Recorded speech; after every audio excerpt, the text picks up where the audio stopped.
ஈரோடு திக்ர் மஜ்லிஸ்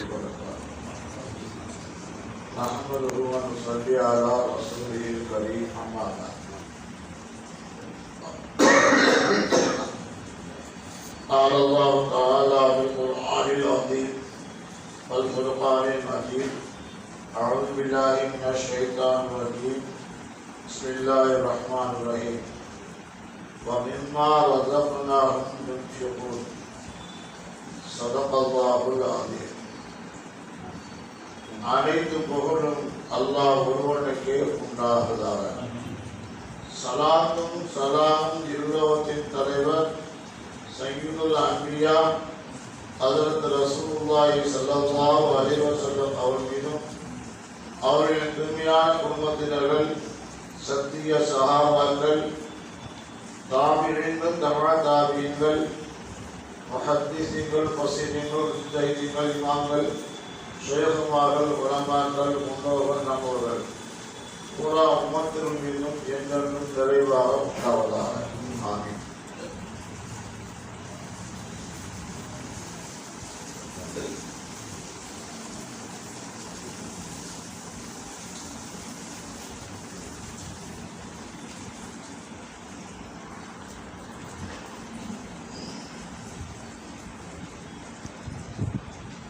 கண்ணியத்திற்குரிய அல்லாஹ்வின் நல்லடியார்களே,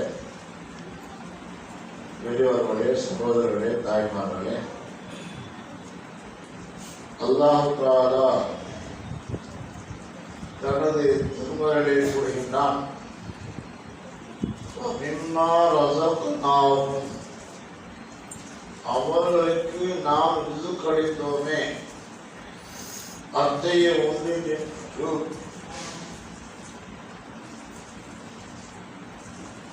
அவர்கள் செலவு செய்கின்றார்கள்.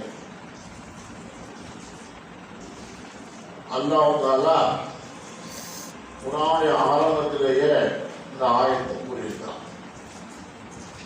ரிஸ்க் என்ற வார்த்தைக்கு பல அர்த்தங்கள் உண்டு. உங்களுக்கு நாம் ரிஸ்க் அளித்தோமே அப்படின்னு சொன்னா, உங்களுக்கு நாம் கல்விஞானத்தை கொடுத்தோமே, அதிலிருந்தும் பிறருக்கு நீங்கள் கற்றுக் கொடுத்துக் கொண்டே இருக்கின்றீர்கள். உங்களுக்கு எந்த ஆற்றலை நான் கொடுத்தேனோ அந்த ஆற்றல் பிறருக்கு வர வேண்டும் என்பதற்காக நீங்கள் கொடுத்துக் கொண்டே இருக்கின்றீர்கள்.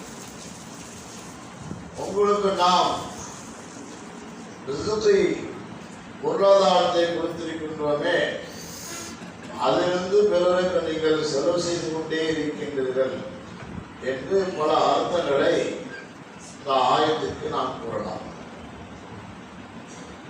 இங்கு சொல்ல வேண்டிய நோக்கம் என்ன அப்படின்னாக்கா, நாம் கொடுத்த ஒன்றை நீ கொடு. யாராவது உங்கள்கிட்ட பணத்தை கொடுத்து வச்சு இதை இந்தந்த வழியில செலவு செய்தா எப்படி சந்தோஷமா பிரதிபலனை எதிர்பார்க்காம நம்ம செலவு செய்யறோமோ, அதே போல நீங்கள் செலவு செய்யுங்கள் அர்த்தம். இங்க நம்ம கஷ்டப்பட்டு உழைக்கிறோம், அல்லாஹ் கொடுக்குறான். சரி, கஷ்டம் இல்லாம உழைக்கிறாங்க, ஆனா அல்லாஹ் கொடுக்குறான். இது அல்லாஹ் கொடுத்ததா அல்லது நம்முடைய முயற்சியை கொண்டு சம்பாதிச்சதா என்று பார்க்கும் பொழுது எல்லாமே அல்லாஹ் கொடுத்ததுதான். ஏன் அப்படின்னு சொன்னாக்க, ஒருத்தனுடைய முயற்சியை கொண்டு அல்லாஹ் கொடுக்குறான்னு சொன்னா, எத்தனையோ படித்தவர்களுக்கு எத்தனையோ உழைப்பாளிகளுக்கு அல்லாஹ் கொடுக்காம அவரை ஏழையா வச்சிருக்கான். இது அண்மையில உள்ளது. சிலர்கள் ஏற்கு மாறாக உழைக்கிறாங்க, அல்லாஹ் கொடுத்துடுறான். இந்த முறையில உழைக்காதரா, ஒரு ஒண்ணு உழைக்காதரா அப்படின்னாக்க, இல்லை நான் கொடுத்து உழைப்புங்கிறான். ஆனா அல்லாஹ் கொடுக்குறான். இது அவனுடைய நியதி. ஆனா நம்மளுடைய ஷேகுமார்களாக இருக்கட்டும், நம்முடைய இமாம்களாக இருக்கட்டும், சஹாபாக்களாக இருக்கட்டும், அல்லாஹ் அவங்களுக்கும் பொருளாதாரத்தை கொடுத்திருந்தான், கல்வியானதை கொடுத்திருந்தான். கல்வியானதை கொடுத்தோம்னு சொன்னாக்க அல்லாஹ் கொடுத்த கல்வியை கொண்டு எத்திப்பதற்காக படாத பாடுபட்டாங்க. அதில் இப்ராஹிம் ஹசன் அல்லாஹ் அவருக்கு நிறைய யாக சக்தி கொடுத்துருந்தான். ஹதீஸ் கலையில மிக திறமையானவங்க. அவங்க உடல்நிலையாம படுத்த படுகளை இருக்கிறாங்க. இப்ப நமக்கு கிடைக்கப்பட்டது இன்மை சமுதாயத்துக்கு செலவு செய்ய வேண்டுமே என்பதற்காக வேண்டி அவர் என்ன செஞ்சானாக்கா தன்னை பார்க்க வருமிடத்துல ஹதீஸை போதிச்சுட்டு இருந்தாங்க. ஏன் கேட்டதுக்கு இவ்வளவு கஷ்டத்தை செய்யறீங்கன்னாக்க, இல்ல அல்லாஹ் எனக்கு கொடுத்த நேமத்தை நான் முறையா செலவு செய்யணும். அப்படி செலவு செய்யறது பேர் தான் இந்த ஆயத்துக்குரிய விளக்கம். நாம் கொடுத்தது கொடுங்கிறாங்க. இது கல்வி மட்டுமல்ல, அவனுக்கு உள்ள திறமையும் அப்படிதான். சில பேர் என்ன செய்யறாங்க, தான் திறமையை தன்னோடய போயிருக்கும், அடுத்தது கொடுக்கறது இல்லை. அதனாலே சொல்லலாம் சொன்னாங்க, கல்வியை கியாமத்தால் பக்கத்தில் உயர்த்தப்படும் உலமாக்களை மௌத்தாக்குவதினால் சொல்லிட்டாங்க. அப்படின்னா என்ன ஆகுதுனாக்க, நல்ல திறமையான உலமாக்கள் முழுமையாக மக்களுக்கு நிறைவேற்றி கொடுக்க முடியதில்லை. ஆனால் அவங்களோட அந்த விஷயத்துக்கு போயிடுது. அதனால சொன்னாங்க, கல்வியை உயர்த்தப்படும் உலமாக்கள் மௌத்தாவதுனாலனாக்கா அந்த கல்விக்குள்ள அந்த ஞானம் உள்ளவங்க மௌத்தாவதுனால. முன்னாடி அது அபுசூத்து இருந்தாங்க, அவங்களுடைய திறமையை கொண்டு இன்னைக்கு யார வருமா? அமானி இருந்தாங்க, அவங்க திறமை கொண்டு யார வருமா? செய்து கல்வித்து இருந்தாங்க, அவங்களோட ஒரு திறமை யார வரணுமா? முடியாது. அவங்க போனாங்க, அந்த கல்வி மௌத்து முடிச்சு. அடுத்த ஜெனரேஷன் வர்றாங்க, ஆனால் போதிக்கிறாங்க. ஆனால் அந்த அளவுக்கு நான் ரூபானியத்தவன வேகம் இவர்களுக்கு இல்லை. இதுக்கு என்ன காரணம் அப்படின்னாக்க, அல்லாஹ்வோடு அவன் நெருக்கமாக இருந்தால் தான் காரணம். இன்னைக்கு நம்ம யார் இருக்கிறோம்? சரி, கல்வி வாழ்ந்து பொருளாதாரம் எடுத்துக்கொள்வோம். பொருளின் மீது நம்முடைய சகாபாக்கள் ஆசைப்பட்டாங்களா? இல்லை. அதற்கு அப்புறமாக அவங்களுடைய பெரிய கோடீஸ்வரர், அவங்க தொட்டதெல்லாம் பொண்ணாயும் அப்படின்னு சொல்லப்படுச்சு.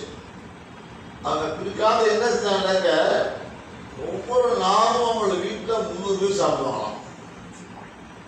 ஆமாம். ஆனால் அப்போ அங்கே சாப்பிட்டுருப்பாங்க. 2 கால் துண்டு அழகா தான் நீ கொடுத்துருக்கக்கூடிய பாதுகாப்பு புதுசாக சர்வசனை தெரியலை, அப்படி நான் சர்வசனை மன்னிச்சிடலாம் அப்படின்னு போராடாங்களா அவங்க. இதுதான் அதான் நான் அடிக்கடி மாணவர் சொல்றது உண்டு. அடிக்கடி மாணவர் சொல்றது உண்டு, நீ அந்தாட்ட எவ்வளோ நாள் கேளு, லட்சக்கணக்கு கேளு, கொடுக்கல. யாராவது 10 கோடி கொடுக்குற, 100 கோடி கூட கேளு இல்லைன்னு சொல்லல. ஆனால் கேட்டதோடு இப்படியும் சேர்த்து கேளு, யாரெல்லாம் இவ்வளவு பணத்தை கொடுத்தாலும் எனக்கு ஈமானுக்கு தாமியா கொடுக்கலாம், ஈமானுக்கு பங்கு வரக்கூடாது, அல்லாவே உன்னை நெருங்குவது கூட எந்த ஒரு விளைவுல ஏற்படக்கூடாது அந்த பணத்தினால. அந்த மாதிரிதான் கூட இல்லாட்டா நான் மாணவர் சொல்றது உண்டு. அது மாணவர்கள் எப்போ சொல்றது உண்டு, எதை வேண்டாலும் அல்லாத கேட்கலாம், ஹலாலாமல் கேட்கலாம். ஆனால் அதை அடைந்ததற்கு பின்னாடி அதை முறையா செலவு செய்யக்கூடாத பக்குவத்தில் சேர்த்து கூட்டால கேட்கணும், இல்லையா கேட்கக்கூடாது. அதான் நம்ம சொல்ல முடியுது. அதில் அம்மாடி வாழ்ந்தாங்க பெரிய கோடீஸ்வரர். அவங்க பார்த்தாங்க போது 5 கோடி ரூபாய் சொத்து அவங்க இருந்துச்சோம். இதுன்னு அன்னைக்கு 5 கோடி ரூபாய் சொத்துனாக்க இன்னைக்கு எத்தனையோ 50,000 கோடி இருக்கலாம், அவ்வளோ சொத்து மதிப்பாக இருக்கலாம். ஆனால் அவங்கள்ட்ட ஒரு துணியில லேசாக கிழிஞ்சிருச்சான்.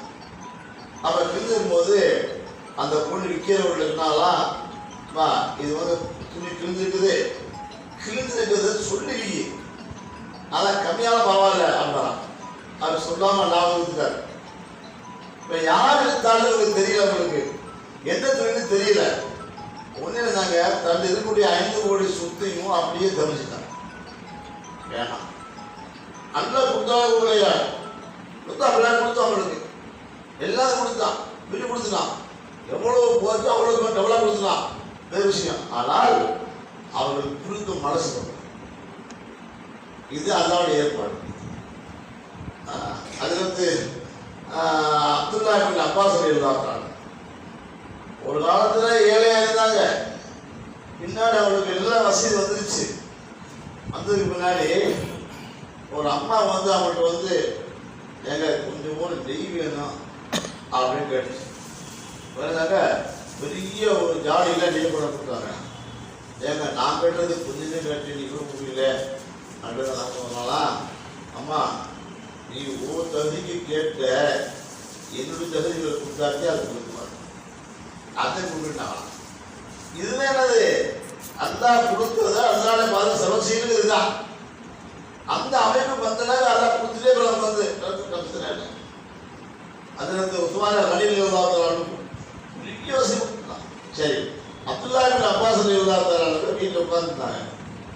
இவரை பிடிக்காதவங்க என்ன செஞ்சாங்க, வெளியே போய் இன்னைக்கு அப்துல்லா இப்னு அப்பாஸ் வீட்டை விருந்து அப்படின்னு ஊருவா கந்தராட்சி பண்ணாங்க. இது இவங்களுக்கு தெரியாது. சாப்பாடு நேரத்தில் ஒவ்வொருத்தரா உள்ள வந்துருக்காங்க. என்ன வரீங்கன்னாக்க நீங்க தான் சொல்லிவிட்டீங்க வந்து ரோட்டு அப்படியா? சரி, பார்த்தா அவங்க வந்துருக்காங்க. உடனே தன்னுடைய பொருளாதார பொறுப்பாளர் கூப்பிட்டாங்க. திரும்ப வந்திருக்காங்க. யாரும் என்னை பற்றி தவறான முறையில் வெளியே சொல்லிட்டாங்க. அதனால் வந்தவங்களுக்கு வீணாகக்கூடாது, சாப்பாடு கொடுக்கணும், அதை சாப்பாடு ஏற்பாடு செய்ய அதுவே நான் மட்டும் தயார் செய்கிறாங்க. பாண்டவர் வாங்கிட்ட முதல்ல பழத்தை வாங்கி இல்லாத கொடுத்து சாப்பிட்டு சொல்லி போட்டு அங்கிட்டு சமையல் நடந்துருக்கு. சமையல் முடிஞ்சு சாப்பிட்டு கூட கேட்குறாங்க. அதை பொருள் கேட்குறாங்க, இன்னைக்கு கொடுத்த மாதிரி தினந்தோறும் கொடுக்க முடியுமா?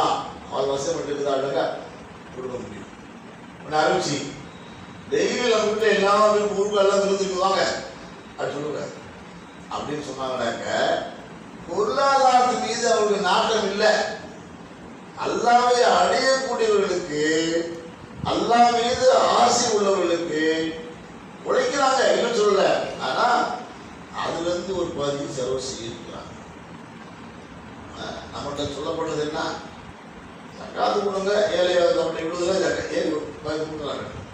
இன்னொன்று இருக்குது, அது கூட நம்ம அதை விட தன்னத்துக்கு கொடுக்குறதுன்னு ஒன்று இருக்குது, இன்னொன்று தன்னையே கொடுக்குறதுன்னு இருக்குது. என்ன கொடுத்தாலும் சரி அல்லாஹ் பொருளாதாரத்தில் குறை செய்வதில்லை. ஸல்லல்லாஹு சக்தி முடி சொல்லாங்க, ஒரு மனிதனுக்கு வந்து ஜகாத்து கொடுத்தால, ஏழைக்கு தர்மம் கொடுத்தாலாக்க அந்த பணத்தினால அவனுக்கு குறை ஏற்படாது, நிறைய கொடுத்துருவாங்களா. இது அதான் நாட்டம். சரி, இப்படி ஒவ்வொரு சஹாபாக்களையும் பார்த்தோம்னாக்க அவங்கள என்னக்க அல்லாஹ்வுக்கு வந்து திருநாங்களே தவிர பொருளாதாரம் திருவிழ. இதுக்கு ஒரு உதாரணம் சொல்லுவாங்க, நிழல் இருக்குது. நிழல் பார்த்து பிடிக்கணும்னு நினைச்சாங்க அது ஓடிட்டே பின்னாடி ஒன்று. இதுக்கு நேர் மாற்றமாக நம்ம நிழல் பிடிக்கலாம் போன்றது பின்னாடி நட முடியாது. இதே போல பொருளாதாரம். பொருளாதாரம் திரும்பினாக்க முழுமையாக அதே சிந்தனை வந்துடும். அல்லாம திரும்பினாக்க உழைக்கிறோம், கஷ்டப்படுறோம், நல்லா கொடுக்குறோம், என்ன சொல்லல, அதன் மீது நம்மளுடைய நாட்டம் இருக்கிறோம். நம்ம நாட்டை அல்லாவுடையதுக்கான முயற்சி பண்ணுறது அதை நம்ம திருப்பக்கூடாது. இப்படி திருப்பாமல் இருந்தா அல்லாஹ் கொடுக்கக்கூடிய ரிசுக்களை என்றைக்கும் குறை செய்ய மாட்டான். எல்லாருக்கும் கொடுக்கணும். அது என்ன செஞ்சாரு, ஒரு ஊர்ல தண்ணி பஞ்சம். இப்படி பார்த்தா தண்ணி வெள்ளம் இருக்கு, தண்ணி வரவே இல்லை. என்ன நீந்து தந்தாக்க, யாரெல்லாம் எனக்கு நீ தண்ணியை கொடுத்தா நான் பப்ளிக்ல பிரைவேட் கொடுத்துட்றேன், எல்லா மக்கள் பிறகு மாதிரி அப்படி நீந்து வச்சாரு, துவா செஞ்சாரு, முதல்ல பை போட்டாரு, அப்புறம் அமர் போட்டாரு, அவ்வளோ கேட்டாரு, அல்லா தண்ணி கொடுத்துட்டான். அந்த ஊருக்கே சம்பளம் செஞ்சாரு. இது ஏன் அப்படின்னாக்கா, இது அல்லாம திரும்புறதுக்காக செய்யணும். நம்முடைய பொருளாதாரனுடைய கவனம் திரும்பக்கூடாது. அல்லா கொடுக்குறாங்க, அது வேற விஷயம். இது கல்வி இதுக்கு மட்டும் இதுக்கு மட்டும் இல்ல, கல்விக்கு இதே சட்டம் தான், நம்ம தகுதிக்கு இதே சட்டம் தான். நம்ம கொடுக்கக்கூடிய தகுதியை சில சமுதாயத்துக்கும் கொடுக்கணும். அல்லாஹ் கொடுத்த கல்வியை ஒப்படைக்கணும். எவ்வளவு சிரமம் இருந்தாலும் சரி கல்வி போதும். இப்படி எல்லாத்தையும் நம்ம செஞ்சுட்டே இருந்தா அதனால கல்வியிலையும் வளர்ச்சி கொடுப்பான், பொருளாதாரத்தையும் வளர்ச்சி கொடுப்பான், எல்லாத்தையும் வளர்ச்சி கொடுப்பான். இல்லை நம்ம வந்து கட்டி காத்துட்டு தான் போயிடும். அதே ஒரு ஹஜ்ஜு போகிறதுக்கு அப்படியே புறப்பட்டாலாம், பெரிய கோடி சொல்லலாம். அப்போ நான் சொல்றதுக்காண்டி 4 வருஷம் நினைச்சேன். 4 வருஷம் நீங்கள் ஹஜ்ஜுக்காக போடுறேன் போகிறாங்க. ஏற்ப போட்டு மறுநாள் கப்பல் ஏறணும். இப்போ ஒரு கனவு வாங்குறாரு, கல்லாப்பட்டி இறக்கி போகிற மாதிரி. உடனே சொல்லிட்டாரு, என் பணம் பூரா மீனாக போகும்போது தெரியுது, நான் ஹஜ்ஜுக்கு போயிட்டேன் அப்படின்னா. அந்த வேலை சொன்னாங்களா, நீங்கள் விளையாட்டு போங்க, நான் போகிறோம். வேலைக்காரனுக்கு ஹஜ்ஜு நிமிஷம் வரைக்கும் நசிப்பாக இருக்கு. ஏன்னா பணத்துக்கு ஆசை இருக்கு. பணங்கிறது இன்னைக்கு நாளைக்கு போவோம். பணத்துக்கு என்ன பேர்? தகவல் பேர். நம்மளா போகுதுன்னு அர்த்தம் இருக்கு. உருதுல மாலுன்னு அர்த்தம், மால போயுதுன்னு அர்த்தம், தமிழ செல்வம் செல்வம்னு அர்த்தம். இப்படி நம்மள்ட்ட வந்து என்ன இன்னைக்கு அவர்கிட்ட இருந்து நாளைக்கு ஒன்று மாறி மாறி போயிட்டே வாழ்க்கை வர்றது இருக்காது பணக்குது. ஆமாம், இந்த ஆகிட்டே அவளுக்கு. அதனால பொருள் மீது ஆசைப்படக்கூடாது, அல்லாஹ் கொடுத்த கல்வி மீது ஆசைப்படக்கூடாது, அல்லாஹ் கொடுத்த தகுதி மீது ஆசைப்படக்கூடாது. எல்லாம் கொடுத்தவன் அவன் தான். அவனை பிடிச்சிடும். அவன் புதுசாக எல்லாம் கிடைச்ச மாதிரி நம்ம எல்லாம் கேள்விப்பட்ட சம்பவம் தான். யார் புதுசாக சொல்லவோ இல்லை. அவன் விஷயம் இருந்தாலாம், அவனோட வேலை கொடுக்கிற வேலை பண்ணாங்களாம். அதில் ஒரு பெண் வந்து அவங்க பிபி இருக்குதுலாம். ஆனால் அந்த பெண்ணாவது பார்க்க பங்கையாக இருப்பான், கருப்பாக இருப்பான், ஆசைப்படும். அந்த அண்ணன் சொல்கிறாங்களா, நம்மளாம் இப்போ அழகாக இருக்கணும், நம்மளாம் அந்த ஆசைன்னு தெரியப்படாம ஒரு சாதாரண ஒரு கருப்புலேருந்து சேர்ந்து ஒரு பெண்ணு மீது ஆசைப்படுறாங்களே, பிரிவார்களே, இது என்னான்னு பார்க்கணும் அப்படின்னு விட்டு எல்லாத்துக்கும் போகிறாங்க. அப்போ நினைக்கிறாங்க, இந்த பெண்ணை மீது நான் பிரிய வச்சது காரணத்தை உணர்ந்துக்கிறதுக்காக வேண்டி ஒரு திறந்த ஒரு இடத்துல எல்லா பெண்ணையும் கூப்பிட்டாங்க. வைரம் வைடூரியம் தங்க எல்லாத்தையும் அந்த இதில் போட்டு இவங்க நல்ல பார்த்துட்டாங்க. சொல்கிறாங்க, யாருக்கு எது வேணாலும் எடுத்துக்கங்க அப்படின்னு சொல்கிறாங்க. நிறைய பேர் தங்கத்தை எடுத்தாங்க, வைரத்தை எடுத்தாங்க, வைடூர் எடுத்தாங்க, எல்லாம் கடலை கூப்பிட்டாங்க. இந்த பெண் மட்டும் அப்படியே இருந்துச்சு. இந்தியானம் அடிக்கிற இந்த சபைக்கு உள்ளதை எதை வேணாலும் எடுத்துக்கலாமா? ஆமாம், எடுத்துக்கலாம். உடனே அந்த மாதிரி நினச்சா நேராக வந்து உங்களுடைய பொருட்களை கை வச்சுட்டாங்க. இன்னும் எவ்வளோ வைக்கிற? எனக்கு நிற்குது. ஏமா நான் என்ன பணம் இருக்குது? இல்லை, இந்த எல்லா சொத்துக்கும் அறிஞ்சு நீங்கள் தானே, அதான் நீங்கள் எல்லாம் கிடைச்ச மாதிரி. அது அப்போதே எல்லா பெண்ணும் நினைச்சாங்களா, இதுதான் உண்மையான அன்பு, இதுதான் உண்மையான திருமுறை அப்படின்னு.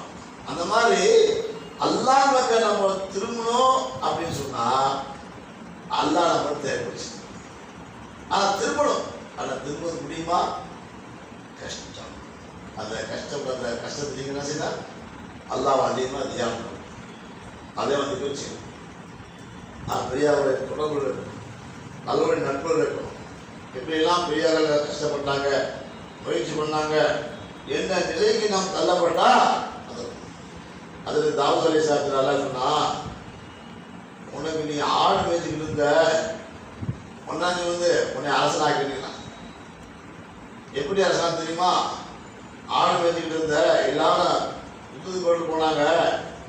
நீங்கள் எல்லாரும் போராடுறதுக்காகவே நீங்கள் கிளம்பும்போது 3 கல் பேசிச்சு.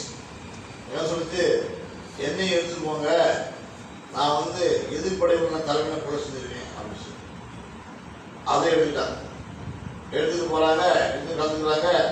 அப்போ யுத்தத்தில் வந்து நம்முடைய இஸ்லாமியருடைய தளபதி அறிவிச்சார், இந்த எதிர்ப்படைய தோற்கடிக்கிறதுக்கு யார் முயற்சி பண்ணுறாங்களோ, அதில் வந்து அந்த அரசர் யார் கொலை செய்கிறாங்களோ அவருக்கு என்னுடைய பெண்ணையும் நிக்காம முடிச்சு கொடுத்து நான் ஆச்சரியம் பாதை கொடுத்துறேன் அப்படின்ட்டு ஒரு சவர்விட்டாங்க.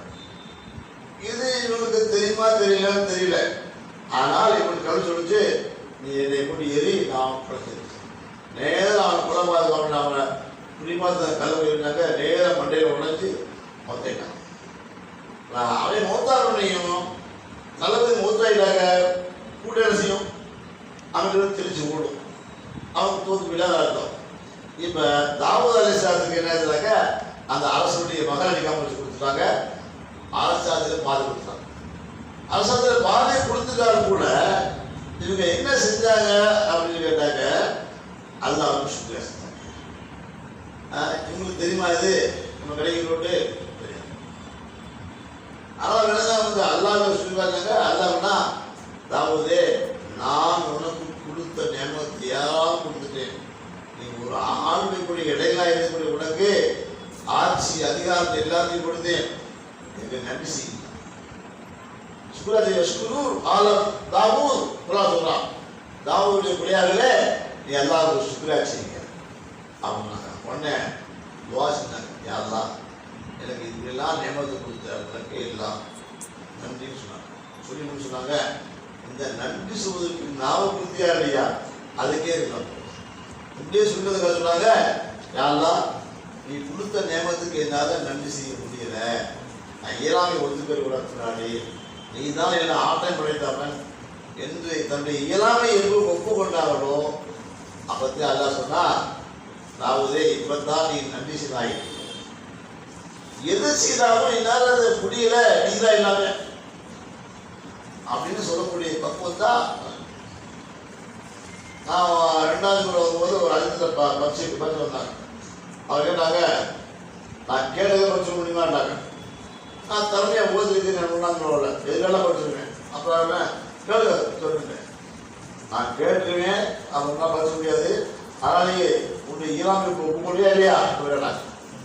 அதுன்னு அதை ஒப்ப முடியாது, கேளுங்க. ஒரு கேள்வி கேட்டாங்க, அந்த கேள்விக்கு என்னால் படிச்சு முடியல. அப்படின்னு சொன்னேன், அதில் நீங்கள் எந்த கேள்வி கேட்டாலும் என்னால் படிச்சு முடியல. அப்படிதான் சரிப்பா தான் நீ ஃப்ரீயாக செய்யணும் அப்படின்னா. ஏன் சொல்ல வர சொன்னாங்க, நாளைக்கு ஞாபகத்து நாளில் அதனால் அது சாமி லேசான கேள்வி கேட்டுக்கொண்டு சொல்றதா இருப்பீங்களா, ஒரு அடையாளம் கூப்பிடலாம் கூடுவான், கூப்பிட்டு சொல்லுவான், நீ இந்த நேரத்தில் தப்பிச்சியா, ஆமா. 75 ஆமா. இந்த பாவத்தையும் ஆமா. எல்லா பாவத்தையும் எல்லாம் சொல்லி காட்டுவா. அதெல்லாம் எல்லாத்தையும் பொலிச்சு வாழ்றது. கடைசி நம்ம இடமா வந்து எல்லாம் எல்லா கேட்டு கேட்டான் நம்ம தடுக்க முடியாது. அப்ப அல்லாவை பாப்பான், யாருடா நீ கேட்கக்கூடிய கேள்வினா பரிசு முடியல, நான் நரகவாதினா நானா முடிச்சுட்டேன், இல்லை கொஞ்சம் பொருள் ஓண்ட ஒரு நன்மையான காலம் இருக்குது அதுதான். ஒரு நேரத்தில் இஹ்லாஸோடு லா இலாஹ இல்லல்லாஹ் என்று சொன்னாய் நீ, அதனால அந்த லா இலாஹ இல்லல்லாஹ் சொல்லக்கூடிய துண்டு சீட்டு இருக்குது. நீ செஞ்ச பாவத்தை பூரா ஒரு திராசை வச்சு இந்த லா இலாஹ இல்லல்லாஹ் ஒரு திராசை வச்சாக்க இந்த தராசு என்னது கணக்கும் அப்படி சொல்றது போயிடலாம். இப்படி எத்தனை கேள்வி கேட்டாலும் நம்மளால பதில் சொல்ல முடியல அப்படிங்கிறத உண்மையை ஒப்புக்கொண்டு சொன்னா அதான் செய்யலாம், நம்மள கண்டு காணாமல் விட்டுருவோம் சொல்லிட்டு போயிடும். அப்ப நம்ம கொடுக்கக்கூடிய திறமைகளை வந்து நான் இதை கொண்டதே நான் நானே சொன்னோம்னாக்க போச்சு. நாளை ஞாபகம் செய்வேன், எல்லா மக்களும் கொண்டு போது ராமே போடுவான், நீ என்ன பண்ணிட்ட அல்லா, நீ கொடுத்த கல்வி கொண்டு நான் மக்களுக்கு ஒப்படைச்சேன், அதில் இவாச்சது நல்லா கொடுத்தேன். பல சொல்லலாம், உன்னை கல்விமான்னு சொல்லிட்டு இல்லாத போகணுன்னு ஆசைப்பட்ட அது கிடைச்சிச்சு. அதனால் அந்த புகழே உனக்கு நம்பிய அந்த பெருமையை ஒன்று நாமே அழைச்சி பிடிச்சி நீ போக முடியாது. இப்படி ஊத்துலாம் கேட்பான், பொருளாத கேட்பான் அப்படின்னு சொல்லுவாங்க. நான் கொடுத்த ஒன்று செஞ்ச நீ இல்லை சொல்லல, ஆனால் உலகத்தில் நீ பெரிய ஒன்று வந்து உடைகளை சொன்னாங்க பேர். இதை கொண்டு நீ போக முடியாது. அதான் ரீசன் காலத்தில் ஒரு மனிதர் இருந்தார், 500 வருடங்கள் வாழ்ந்துருந்தார். அப்பெல்லாம் ஆயுசு நீளமான ஆயுசு, எப்போ முன்னாடிலாம். அப்போ ஒரு மனிதர் ஒரு அம்மா வந்து அழுதுட்டான், ஏமா அழுகுற, உடனே என் முகம் இறந்து போயிட்டான். அப்படியம்மா உன் மாடு ஏன் வயசு, சிறு வயசுக்காரன் பையன் அழுது பார்க்க மாட்டான். வயசு சொல்ல மாட்டாங்க, 350 வயசு. 350 வயசு ஆச்சு மகனுக்கு, ஆனால் சின்ன வயசுலேயே மூத்தா போயிட்டான். நீங்க நம்ம சொல்ல முடியா, 60 வயசு போதாங்க அவன் சின்ன வயசு மூத்தா போயிட்டான். இப்போ 60 வயசு நம்ம சொல்லுவோம், நம்ம சொல்லிக்கிறப்ப ஆமாம் 70 வயசுலாம் என்ன வயசாகிடுச்சு அவருக்கு, 30 வயசாக போச்சு, அதை மூத்தா போகிறாங்க. அந்த மாதிரி அந்த கல்வி சொல்லிச்சான். என்னது 350 வயசு மகன் மூத்தா போயிட்டான், அதாவது எனக்கு வந்து அழுதுருக்கான். அந்த காலத்துல வந்து வயசு அதிகம். ஆமா, 80 900 வருஷம்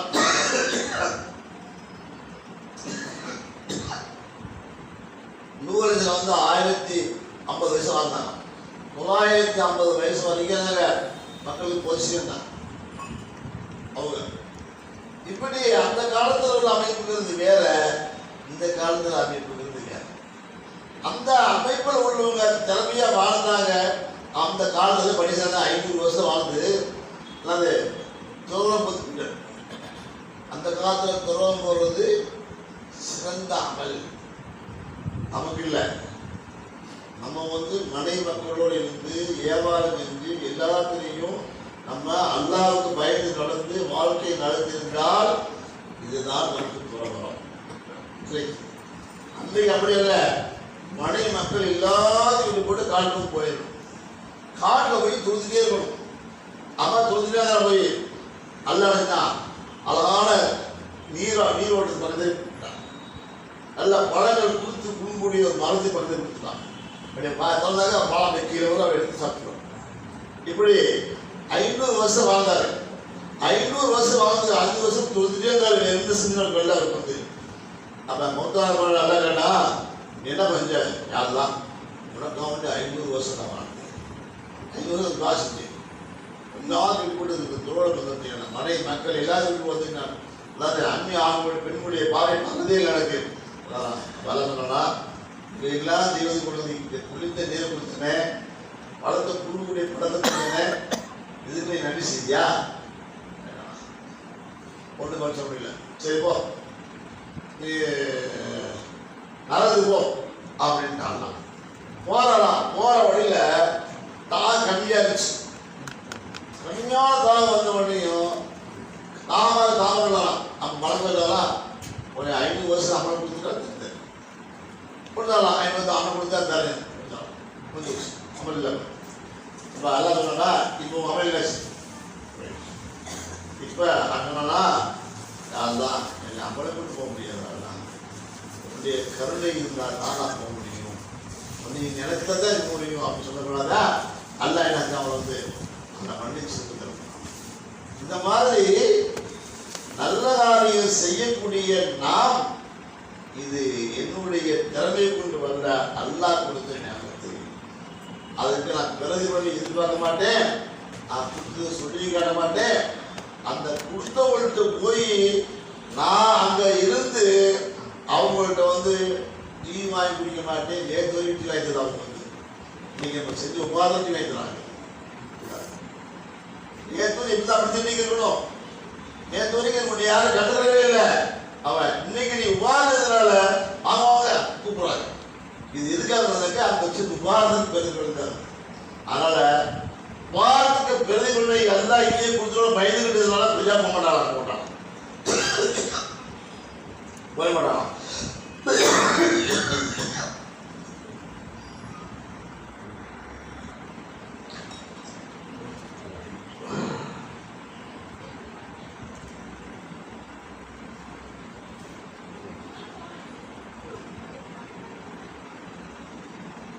அல்லாஹ் கொடுத்த ஞாபகத்துக்களுக்கு சொல்லியும் பிற கட்டி காட்டக்கூடாது. பிரதிவாணி எதிர்பார்க்கக்கூடாது. அவங்கள்ட்ட போய் எனது ஒரு என்னாச்சாரு நான் நிறைய உபாதிச்சிருக்கிறேன். நான் சொன்னா கேட்டுக்குவாங்க. அவங்க வீட்டு மாதிரி தான் தெரிஞ்சுக்கிறேன். நாங்கள் நீ போகாதீங்க. அவங்களுடைய குடும்ப பிரச்சனைங்கிறது வேற. நீங்க செஞ்ச உபாதத்துக்கு பிரதிபலன் செய்யறாங்கன்னு என்பது வேற. போகாதீங்க. இல்லை நான் சொன்னா கேட்பாங்க. நான் அவங்களுக்கு போற வச்சிருக்கேன். நான் போனார் ஒரு மூக்கோட விட்டுட்டு வந்தார். நீ யார் இருக்கிறதுக்கு எங்க பிரச்சனை நான் பார்த்துக்க போங்க அப்படின்னா கொண்டு வச்சா. இப்ப நினைக்கிறாரு நம்ம இவ்வளவு உபாதி செஞ்சோமே, இவ்வளவு உதவி செஞ்சோமே, இதுக்கு பிரதிபலி தானா? நீ அங்கே போன முதல்ல நீ போனாங்க முதல்ல வந்து நீ எல்லாம் அப்படி கொண்டு யாரெல்லாம் இவங்க உபாதி இருக்கீங்க யாரும் அவங்க அசலா கூடாலாம் கேளு. அப்படி கேளு. அதை விட கூட நீயே போய் உள்ள போனா கேட்க முடியும். நேற்று வரைக்கும் உனக்கு எந்த உதவி செய்யாத, உனக்கு டீ கூட வச்சு தராத, சாப்பாடு கொடுக்காத ஒருத்தருக்கு இன்னைக்கு நீ உதவி செய்வதற்காக வேண்டி அவங்க சாப்பிட போலாமா, இது போலாமா? என்னதான் நீ செஞ்ச உட்காந்து பெருநாள் கிடைக்கும்போது அது கூடாது. அப்ப இவைகள்லாம் இல்லாவிட்டாத்தே அல்லாஹ் நமக்கு கொடுத்த அந்த கல்வியின் நியமத்துக்கு, அல்லாஹ் கொடுத்த அந்த பொருளாதார நியமத்துக்கு நன்றி செய்திருக்காங்க. ஆடு எவ்வளவு வேலை பண்ண எதிர்பார்க்கவே கூடாது. அல்லாஹ் ஒரு திட்டம் தான். ஆமாம், யார்ட்டா நான் கூட சில சண்டை போயிருங்க, சண்டை அவங்க ஆண்டக இங்கே அப்பா சொல்லுவாங்க, நீ அல்லாவுக்கு காட்டி கொடுக்கக்கூடிய நீ என்னை போட கூடாது, செய்யக்கூடாது, வயசு கூடாது அப்படின்வாங்க. அல்லா கொடுக்கக்கூடியது இதனால அவங்க பிரதிபலனை நம்மளுக்கு எதிர்பார்க்கறது இல்லை. அதாவது அல்லா கொடுத்துட்டு பேசாம அமைதி ஆயிடும். எல்லாம் கொடுத்தா கொடுக்க சொன்னா கொடுக்க அவ்வளோதான். இதுனா நீ ஓட்டுறது ஒன்று நீ முகல் போஸ்ட் கொடுறது நீ நிறைய பிரச்சனைனாக்கா உகந்தாத்தான் கிடைக்கும். சந்தோஷம் ஐயா ஒரு மாதிரி வந்து விட்டா நீ கொடுத்த அதாவது பணம் அவ்வளோ நாளாச்சு இருந்துச்சு, நீ இது கொடுக்குறா அவரை சந்தமாக சொந்தத்தை விட்டுவிட்டவர். சொந்த ஏழைகள் இருக்காங்க, நிறைய பேர் இருக்காங்க அப்படிவாரு அந்த பொருளாதார கொடுத்து கொடுக்குறது. இதனாலே நிறைய பேருக்கு எல்லாம் பொருளாதார பிடிக்கும். சொந்தத்தை ஏழைகளுடைய விட்டு கண்ணீரை தொடங்கி முடிய விட்டு போட்டு பிறருக்காக உதவி செய்யக்கூடிய தெரியாத கண்களை பார்த்து நான் பார்த்துருக்கேன். விஷயம் கூட சொந்தத்துக்கு உதவி செஞ்சதுக்கு பின்னாலே மற்றவங்க கொடுக்கணும். நல்லா கொடுத்துருவானாக்கா அவன் முதல்ல செய்ய கொடுப்பான். சொந்தக்காரன் கொண்டு போய் நம்ம பிடிக்குது பிடிக்கலை.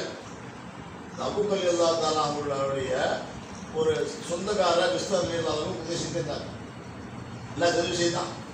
அப்போ அந்த நேரத்தில் வந்து ஆயிஷா ரலியல்லாஹு அன்ஹா இட்டுக்கட்டு பிடிச்சி அந்த இட்டுக்கட்டை இவரு சேர்ந்து எடுக்க கட்டாங்க. ஆனால் இவர் அபூபக்கர் உபகாரம் பெறார்.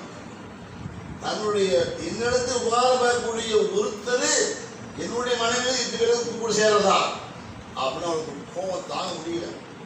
நான் சொல்றாங்க சத்தியம் பண்ணாங்க, இனிமேல் அவர்கள் ஒழுங்கு மாட்டி சத்தியம் பண்ணாங்க. அல்ல ஆயத்தரிங்க அப்பதான் ஏற்று நிற்கும் அல்ல பண்ண அப்படின்னா நீ வசதி படுத்தன, நீ கொடுக்கறதுக்கும் இதற்கும் சம்பந்தம் இல்லை, கொடுக்கறத கொடுத்து என்னமோ சிப்பம் அப்படின்னு சொன்னாங்க. அப்புறம் என்னங்க அந்த மனிதருக்கு முன்னாள் போகும்போது இன்னொரு சேர்த்து நல்லா சொல்லிட்டான், நல்லா என்னை கணிச்சிட்டான் கொடுத்துடலாம். இந்த மாதிரி கொடுக்கறதுல இருந்து குறை செய்யக்கூடாது, கொடுக்கறது கொடுத்துட்டே இருக்கணும். அல்லாஹ் நம்ம கொடுப்பா இன்ஷா அல்லாஹ். அல்லாஹ் நம்மை புகழ்ச்சி பண்ணாங்க, அல்லாஹ் நம்முடைய கல்வி காலத்தை கொடுத்து மெம்பர் அறிவு தருவானாக, பொருளாதாரத்துக்கு வந்தாய் தருவானாக, நம்முடைய ஆற்றினை வந்தாய் தருவானாக, எல்லா வகையிலும் ஆற்றலை கொடுத்து அல்லாஹ் மக்கள் திரும்பக்கூடிய நல்ல பண்பாட்டையும் பக்குவத்தையும் எல்லாம் கொடுத்து நல்ல புரிவானாக. ஈரோடு ஜிக்ர் மஜ்லிஸ்